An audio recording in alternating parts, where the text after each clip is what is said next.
C'est beau parce que je comprends pas le latin. Mais c'est beau, écoutez ces voix là, c'est.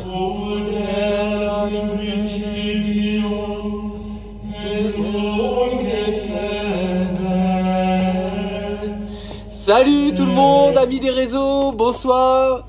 J'espère que vous allez bien malgré toutes ces difficultés psychologiques, financières, politiques, guerrières. Enfin voilà, la liste est longue. Ce soir un peu particulier parce que on va vous lire deux interventions de deux personnes différentes. Donc il y aura le discours face au coronavirus du président de la République du Salvador, monsieur Nayib Bukele. Moi je dis Bukele mais qui a 38 ans ce monsieur. Et puis on vous en lira un deuxième, on va vous expliquer après. Alors je remercie Jérôme parce que c'est lui qui m'a passé cette publication et puis Nairobi aussi est revenu en me disant voilà ce serait pas mal que ce soir on parle de ça. Donc tu vois Jérôme, tout vient à point. Je te remercie de m'avoir fait passer ce sujet-là, cette vidéo.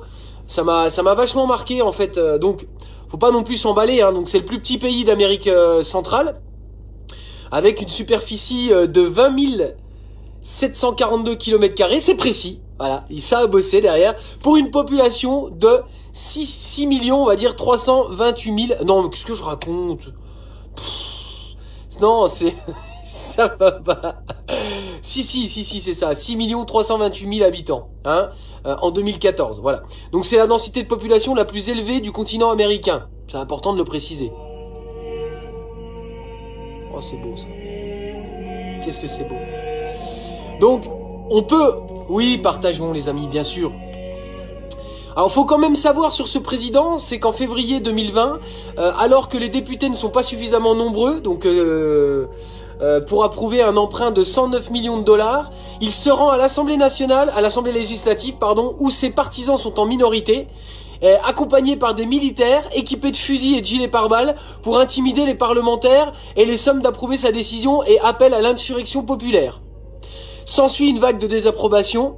Le déploiement policier et militaire au sein de l'Assemblée législative nous rappelle les époques les plus sombres de l'histoire du Salvador. Réagit Amnesty International. Donc, ça ne change rien en la grandeur de son discours, et nous n'en savons pas assez sur ce pays pour pouvoir porter un quelconque jugement sur ses actions. Voilà, nous, ce qui nous intéresse, c'est son discours, d'accord? Alors, je fais un petit break là-dessus. Ce matin, j'ai publié, je vais même pas citer leur nom, mais j'ai publié une publication, je l'ai partagée, nauséabonde, daubée, tout ce qu'on veut. Je l'ai publié parce que je l'ai partagé parce que ce qui me semble important, c'est de dénoncer à chaque fois qu'il y a des dérives. Et vous entendez la petite musique de fond, dans les médias, un peu partout.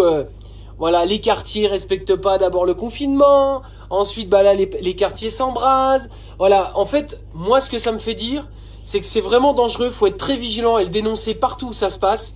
C'est qu'à chaque fois qu'on stigmatise les quartiers, les minorités, tout ce qu'on veut, Pendant ce temps-là, on parle pas du pognon de dingue qui est parti, qui s'est évadé fiscalement. On parle pas de la gestion catastrophique du coronavirus. On parle pas encore une fois de la casse du code du travail. Enfin voilà, du feu de Tchernobyl. Voilà, on ne parle pas des vrais sujets et on mobilise l'attention sur des Français et on stigmatise et en fait on capte la colère, la haine de l'autre et on s'en sert. Donc moi je vous le dis, il y en a qui m'ont envoyé des commentaires. Oh, je vais pas dire que je me suis fait défoncer, mais voilà, c'est intéressant, ça a débattu. Moi, ce genre de choses-là, je les partagerai pour les pointer du doigt. Voilà, je vous remercie. Donc, son discours est le suivant. Nous avons décidé de mettre en cause le paiement de la facture d'électricité pour 3 mois. De mettre en cause le paiement de la facture d'eau pour 3 mois.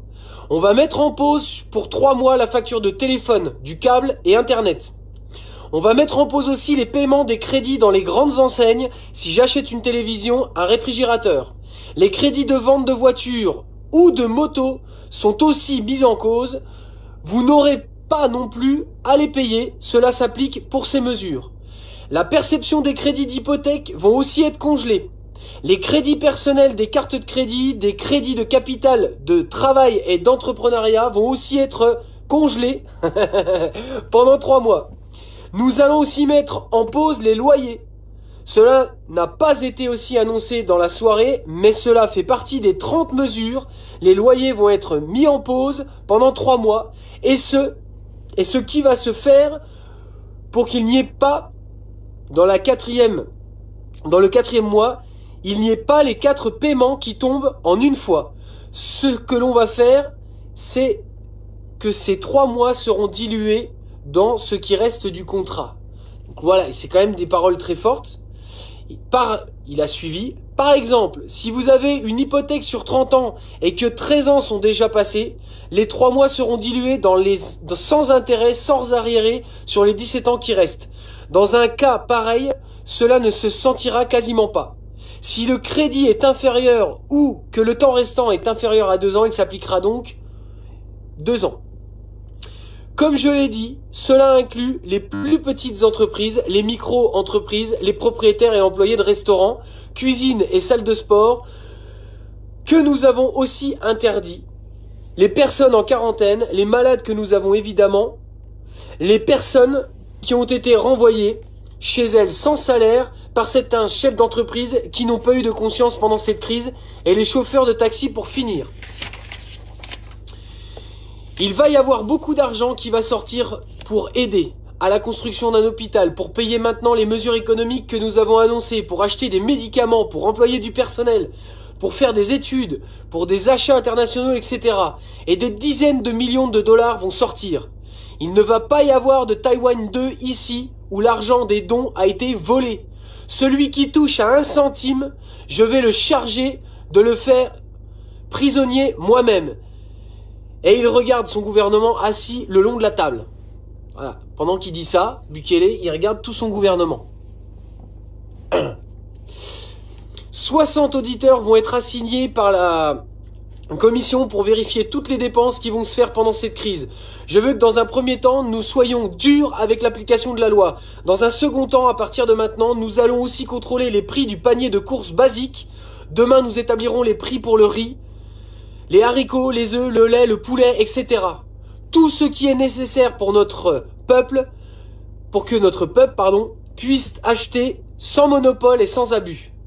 Je vais donc faire un appel aux bons chefs d'entreprise pour qu'ils nous aident et un appel aux mauvais chefs d'entreprise pour qu'ils n'essaient même pas de monter les prix en cas de monopole ou pour pouvoir tirer profit de la crise de notre peuple. Car nous allons fermer leur business et nous allons saisir leurs marchandises avec laquelle ils veulent arnaquer les gens. Il y a aussi certains chefs d'entreprise qui sont inquiets car ils vont être 10, 15 ou 20% moins riches. Écoutez, croyez-moi, vous avez assez d'argent pour vivre 10 vies, 20 vies. Je veux dire, vous n'allez pas vivre suffisamment pour tout utiliser. Pensez plutôt à vivre quand vous aurez besoin d'un lit pour qu'on s'occupe de vous, car vous êtes probablement dans le groupe à risque à cause de votre âge, quand vous aurez besoin d'un lit pour qu'on s'occupe de vous, et que vous ne pourrez pas respirer, croyez-moi que vous n'en aurez rien à faire de votre compte bancaire. Ce que vous allez vouloir, c'est qu'il y ait un respirateur pour que nous puissions vous intuber et que vous puissiez respirer.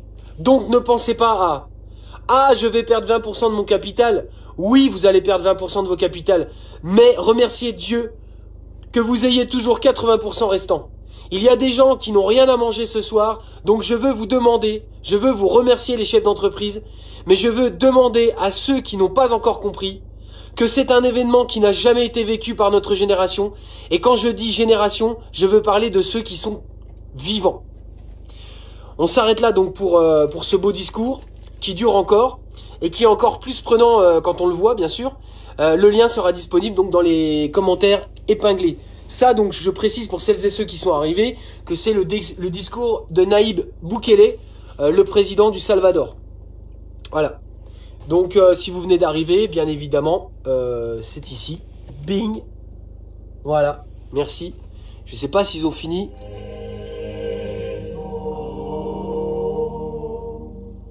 Franchement, c'est pas en France qu'on entendrait ce genre de discours, hein. Ah, vous imaginez le truc de dingue? Le Manu qui revire complètement, tu sais. Oui, donc on a fait de la merde, mais on va se serrer les coudes. Et mon ennemi, c'est la finance. Ah merde, ça a déjà été fait. Enfoiré, ouais. Alors ensuite, la petite, hein, c'est promis, intervention du professeur émérite André Grimaldi du CHU de la Pitié-Salpêtrière. Écoutez ça. On s'est retrouvé totalement démunis face à l'épidémie de coronavirus en raison d'un choix... Bon, si on est coupé toutes les 2 minutes, ça va pas le faire. Hein.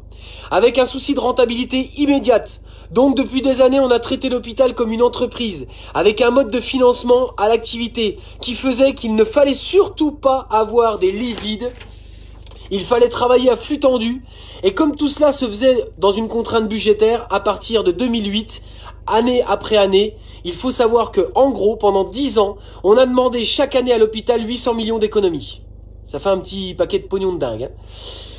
Alors, ce qui s'est fait au début par des réorganisations, puis par des suppressions de personnel avec des mutualisations, avec les horaires variables, avec des conditions de travail dégradées. Donc, on a abordé la crise dans les plus mauvaises conditions. Il faut se rappeler qu'avant cette épidémie, il y en a eu une autre qui survient chaque année, qui était programmée, attendue et qui n'a pas été plus sévère en 2019 qu'avant, qui était l'épidémie de bronchiolite. Or, les hôpitaux de Paris se sont retrouvés totalement débordés. Il a fallu adresser des enfants en ambulance de réanimation à plus de 200 km de Paris, à Lille, à Angers, à Orléans. C'était du jamais vu. Tout ça, faute de lits et faute d'infirmières. Alors il y a eu ce grand mouvement hospitalier, avec 1000 démissions de chefs de service, avec le collectif inter-hôpitaux rassemblant médecins, mais aussi paramédicaux et aussi associations de représentants des usagers, associations de patients. Tout ça n'a servi qu'à des gestes de communication et un desserrement minime du budget. C'est-à-dire qu'on a donné 200 millions et au lieu de demander 800 millions d'économies à l'hôpital, on n'en demandait plus que 600 millions. C'est ça le grand projet, avec un gonflement des chiffres pour impressionner les téléspectateurs aux 20h. Et bam, dans vos gueules. Voilà, c'est tout. Merci. Attends, je vais pas dire de bêtises. Hein. Hop. Merci, professeur André Grimaldi du CHU, Pitié-Salpêtrière. Bon. Sur ces notes assez sérieuses, parce que c'est important de l'être aussi. Hop, on va couper ça, comme ça vous n'aurez plus le son du moteur. Le coronavirus, donc ce sont les infos de France Info, hein, le faux du vrai, du faux de la vraie info. Pourquoi la dernière étude du professeur Raoult est dans le viseur de l'Agence de sécurité du médicament? Alors nous, on a notre petite idée, hein, et on va pas la dire ici parce que sinon on va passer pour des complotistes. Mais en tout cas, l'agence demande aux auteurs de l'étude de prouver que leur recherche est observationnelle, c'est-à-dire qu'ils ne sont pas intervenus dans le traitement des patients. Après la méthodologie, c'est au tour de la légalité d'une étude du professeur Didier Raoult sur l'hydroxychloroquine d'être questionnée. L'Agence nationale de sécurité du médicament et des produits de santé, l'ANSM, a demandé aux médecins et à son équipe de l'Institut hospitalo-universitaire de Marseille de prouver le caractère observationnel de leur dernière étude publiée, rapporte le média spécialisé APM News lundi 20 avril. Dans cette étude interventionnelle, les patients reçoivent un traitement spécialement pour une étude. Cela implique des questions d'assurance de consentement. Bernard Bégaud, professeur de pharmacologie médicale à France Info. La mauvaise caractérisation d'une étude a-t-elle des conséquences? C'est la vraie question, parce que là, en fait, en gros, on est en train de leur dire... Non, mais en fait, vous avez dit que c'était une enquête, une étude observationnelle, alors que finalement, c'est peut-être interventionnel. Non, mais faut être précis, quoi. Parce que les gens, le commun des mortels, ils attendent une réponse, quoi. Non, la réponse qu'on attend, c'est est-ce que ça marche ou pas, le truc? Le traitement. On s'en bat les cacahuètes de savoir que c'est observateur. Oui, d'accord, oui, ça valide le truc, l'ANSEN, machin, tout ça, oui, ok, d'accord. Hein? La question, c'est qui va empocher les sous, c'est ça que vous posez comme question. Nous, on vous demande si ça marche ou pas, le bordel. C'est tout. La mauvaise caractérisation d'une étude a-t-elle des conséquences? Tadadam. Je ne lui ferai pas de procès pour ça, répond Bernard Bégaud, rappelant que tout médecin est libre de prescrire un médicament, même s'il n'est pas autorisé, même en dehors d'une étude, dès lors qu'il estime avoir de bonnes raisons de penser que c'est bien pour le malade qu'il soigne. D'accord, mais tout cette merde là, pourquoi quoi? Qu'est-ce que c'est? Ça marche ou pas le traitement? On n'en sait rien. Voilà, on n'en sait rien. Ah oui, bah c'est comme ça. C'est magnifique, j'adore, parce que alors j'ai même pas pris de fake aujourd'hui parce que pour moi c'est terrible. C'est énorme hein, quand même. France Info ils sont énormes. C'est bah oui que ça marche, certainement que ça marche. Mais leur débat à eux là, à France Info et les autres, c'est pas que ça marche. Est-ce que c'est une étude observationnelle ou interventionnelle? Ouais. Bon, regarde. Qu'est-ce que c'est? Ça veut dire quoi, regarde? Regarde les gens, regarde la caméra. Nairobi précise. Parce que je ne comprends pas ce que vous dites, madame. Oui, elle va me mettre un petit commentaire, c'est magnifique. Regarde. C'est ça, tu veux que je regarde là? Oui, parce que je ne regardais pas, bien sûr. Bah oui, mais bon, pour lire des textes sérieux, à un moment donné, faut regarder, quoi. Faut regarder le texte, hein, sinon, j'ai pas retenu par cœur les notes qu'on a. Alors, revue Twitter de Nairobi. Je vais essayer de vous regarder en même temps, d'accord? Parce que je vais me faire engueuler sinon. Découverte. Assez... Ah, elle a rien dit. C'est pas ça. Je te fais des bisous alors. Maintenant, j'ai vu que t'avais mis regarde. C'est pour ça. Assez Alain Benoît a tweeté. Si vous souteniez les gilets jaunes, mais pas les banlieusards, vous êtes juste raciste. Merci. Au revoir. La France a découvert, façon grand public, avec les gilets jaunes, ce que vivent les cités depuis des dizaines d'années. Tout à fait, monsieur. Tout à fait. Exactement. Entol Klein tweet. Je rappelle à ceux qui trouvent vraiment scandaleux de voir certaines villes et certains quartiers s'embraser que les seules interfaces que ces citoyens ont avec la République, ce sont des écoles à l'abandon et les gros bourrins de la BAC. Ça pose le décor. Quand le mouvement des Gilets jaunes a pris de l'ampleur, c'était aussi une protestation contre les violences policières de la part des laissés pour compte de la République, notamment les travailleurs pauvres. Beaucoup ont alors découvert les méthodes de la BAC, violence et humiliation.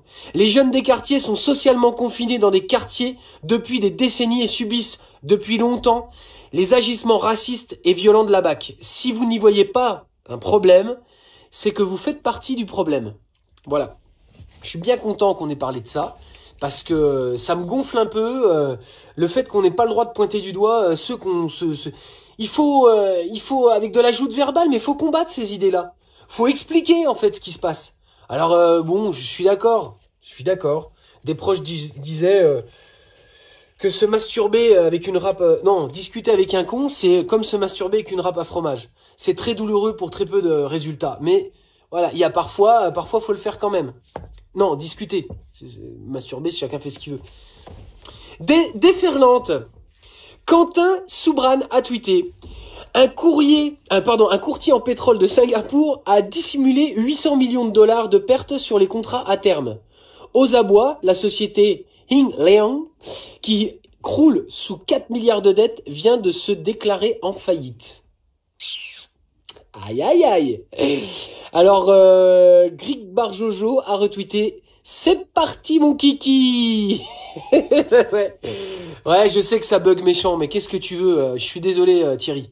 Je suis désolé, c'est voilà, le réseau, c'est le réseau. Autre monde, France Info a tweeté. Déconfinement. Pour relancer l'économie, il faudra que les Français consomment ce qu'ils sont en train d'épargner, estime un économiste de l'OFCE. Coquin, va. Et pour ceux qui n'ont rien, bref, Guillaume Blardone a retweeté, salaire à la baisse ou chômage partiel, arrêt d'activité, prix des produits à la hausse, 3 repas par jour pour l'ensemble de la famille, épargner quoi? Hein? Épargner quoi, France Info? Méchant a tweeté, excuse-moi, j'épargne quoi, là, à part mon abonnement UGC et la gym? Ok, mais vu que le prix des courses est en train d'augmenter, voilà, comment qu'on va faire, Kiki? Hein, vous êtes bien gentil?